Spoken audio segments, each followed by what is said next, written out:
کہ آپ ملک شام میں تھے تو طاعون کی بیماری پھیل گئی. طاعون کی بیماری پھیل گئی، یہ جسم پہ چھالے نکل آتے ہیں اور پھر بعد میں اس سے پیپ اور خون رستا ہے اور پھر انسان کی موت واقع ہو جاتی ہے. یہ اتنا خطرناک یہ بیماری ہے. تو طاعون کی جب بیماری پھیلی تو حضرت عمر رضی اللہ تعالیٰ عنہ نے شام خط بھیجا مدینہ شریف سے کہ او ابو عبیدہ بن جراح تو مدینہ آ جا. تو آپ نے خط کیا لکھا کہ آپ مجھے مدینہ بلانا چاہتے ہیں لیکن میں اپنے حضور کی امت کو چھوڑ کر کیسے آ جاؤں؟ یہ میرے حضور کی غریب امت ہے.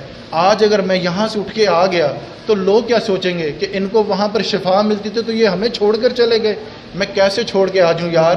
حضرت عمر سے کہنے لگے کہ یار میں اس کو کیسے چھوڑ کے آ جاؤں، آپ مہربانی کریں مجھے یہیں رہنے دیں. پھر دوسرا خط لکھا گیا. حضرت عمر کہنے لگے کہ جابیہ کا مقام ہے، پھر وہاں پر چلے جائیں، وہاں پر آب و ہوا ٹھیک ہے. تو آپ پھر وہاں پر چلے گئے. وہ کچھ قریب ہی تھا شام سے علاقہ جابیہ کا. پھر آپ وہاں پر چلے گئے. جب طاعون کی بیماری پوری طرح پھیل گئی، یہ عشرہ مبشرہ صحابی ہیں اور یہ امین امت کا درجہ رکھنے والے صحابی ہیں.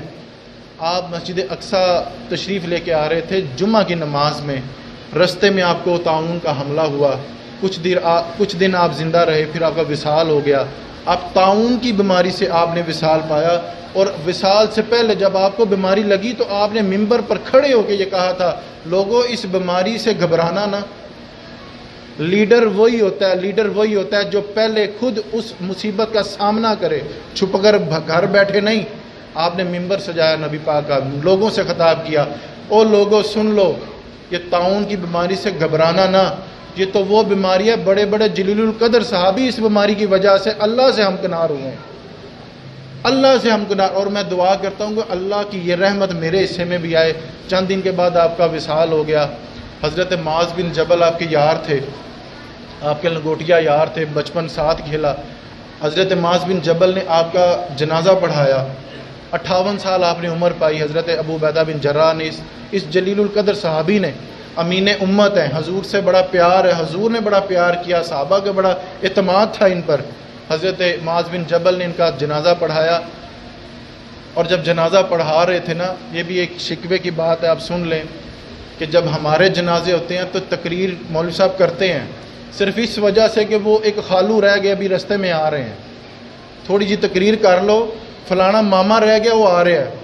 لیکن صحابہ کا یہاں پہ کیا طریقہ کار تھا؟ حضرت ابو عبیدہ بن جراح کی لاش مبارک پڑی ہے اور حضرت معاذ بن جبل ان کے وسائل اور ان کے فضائل اور ان کے فضائل بیان کرتے ہوئے بتا رہے ہیں کہ لوگوں سن لو. تمہیں پتہ ہے یہ کون سی شخصیت آج ہم سے رخصت ہو گئی؟ جنہوں نے مارکے کیے تو پھر مارکے پہ مارکے ہی کرتے رہے. یہ وہ صحابی ہیں جن کے بارے میں حضور فرمایا کرتے تھے ہر امت کا ایک امین ہوتا ہے، میری امت کا امین ابو عبیدہ بن جراح ہے. اور یہ وہ صحابی ہے جنہوں نے رومیوں کو بھی نتھ ڈال دی تھی. یہ وہ صحابی ہیں جن پر اعتماد تھا تو حضرت ابو بکر کا بھی اعتماد تھا. یہ وہ صحابی ہیں جن پر اعتماد تھا تو حضرت عمر کا بھی اعتماد تھا. یہ وہ آج ہمارے خطبات اور ہیں، اور لیکن صحابہ کے جذبات اور ہوتے تھے.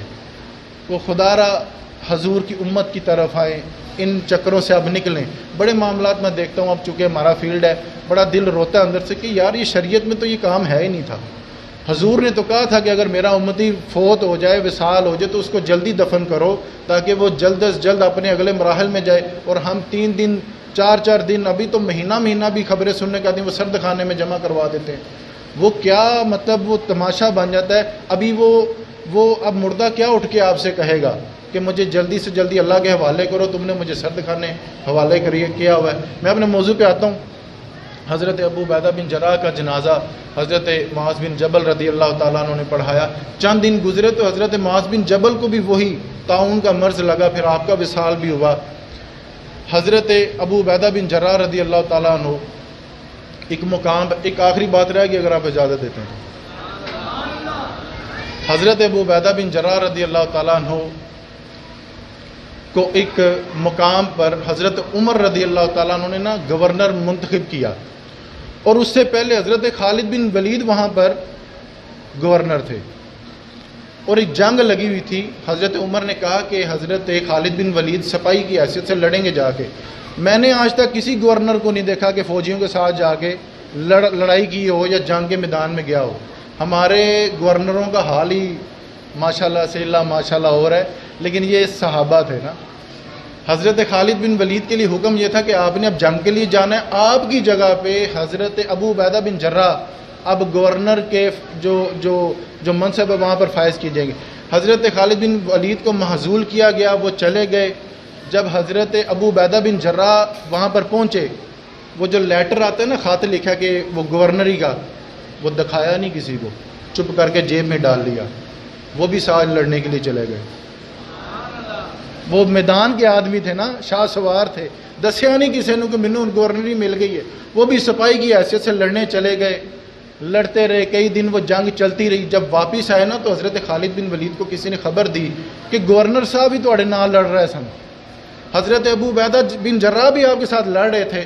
تو آپ نے جلال فرمایا. حضرت خالد بن ولید کہنے لگے, اور یار چنگا تو دوست ہے, تو گورنر سیں تو اتنے رہندو تو تو نال ہی ساڈے لڑن چار ٹور پیا سیں.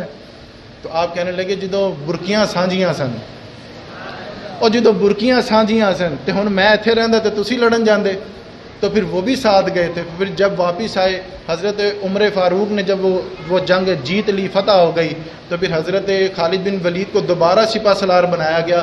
اس مقام پر حضرت ابو عبیدہ بن جراح نے کہا تھا کہ مجھے اپنے سپہ سالار بننے کی زیادہ خوشی نہیں ہوئی کہ جتنا آج تو سپہ سالار بنا تو مجھے زیادہ خوشی ہوئی.